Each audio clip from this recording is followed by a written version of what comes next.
महाविद्या षोडशी षोडशी माहेश्वरी शक्ति की सबसे मनोहर श्री विग्रह वाली सिद्ध देवी है। महाविद्याओं में इनका चौथा स्थान है।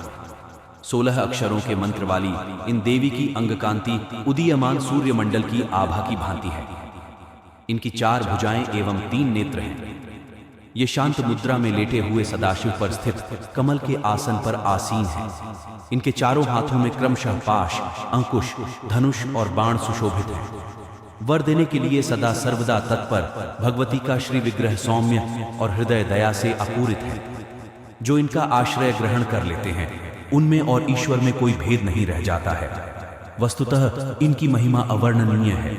संसार के समस्त मंत्र तंत्र इनकी आराधना करते हैं। वेद भी इनका वर्णन करने में असमर्थ हैं। भक्तों को ये प्रसन्न होकर सब कुछ दे देती हैं। अभीष्ट तो सीमित अर्थवाच्य है।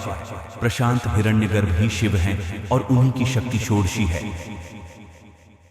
तंत्र शास्त्रों में घोड़शी देवी को पंचवक्त्र अर्थात 5 मुखों वाली बताया गया है।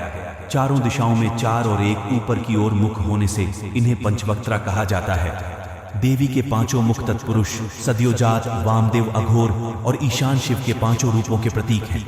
5 दिशाओं के रंग क्रमशः हरित, रक्त, धूम्र, नील और पीत होने से ये मुख भी उन्हीं रंगों के हैं।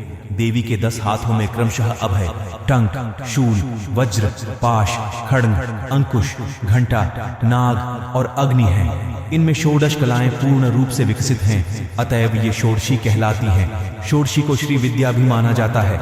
इनके ललिता, राज राजेश्वरी, महात्रिपुर सुंदरी, बाला पंचदशी आदि अनेक नाम हैं। इन्हें आद्या शक्ति माना जाता है।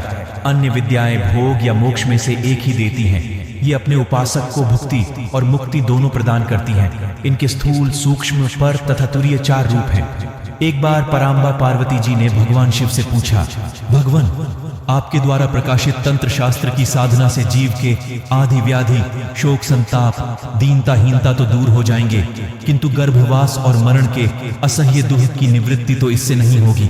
कृपा करके इस दुख से निवृत्ति और मोक्ष पद की प्राप्ति का कोई उपाय बताइए। परम कल्याणमयी परांबा के अनुरोध पर भगवान शंकर ने षोडशी श्री विद्या साधना प्रणाली को प्रकट किया। भगवान शंकराचार्य ने भी श्री विद्या के रूप में इन्हें षोडशी देवी की उपासना की थी।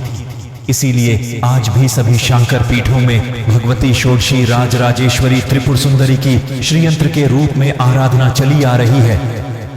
भगवान शंकराचार्य ने सौंदर्य लहरी में षोडशी श्री विद्या की स्तुति करते हुए कहा है कि अमृत के समुद्र में एक मणिका द्वीप है जिसमें कल्प वृक्षों की बारी है, नवरत्नों के 9 परकोटे हैं। उस वन में चिंतामणि से निर्मित महल में ब्रह्ममय सिंहासन है जिसमें पश्चकृत्य के देवता ब्रह्मा, विष्णु, रुद्र और ईश्वर आसन के पाए हैं और सदाशिव फलक है। सदाशिव के नाभि से निर्गत कमल पर विराजमान भगवती षोडशी त्रिपुर सुंदरी का जो ध्यान करते हैं वे धन्य हैं। भगवती के प्रभाव से उन्हें भोग और मोक्ष दोनों सहज ही उपलब्ध हो जाते हैं। भैरव्यामल तथा शक्ति लहरी में इनकी उपासना का विस्तृत परिचय मिलता है। दुर्वासा इनके परमाराधक थे। इनकी उपासना श्री चक्र में होती है।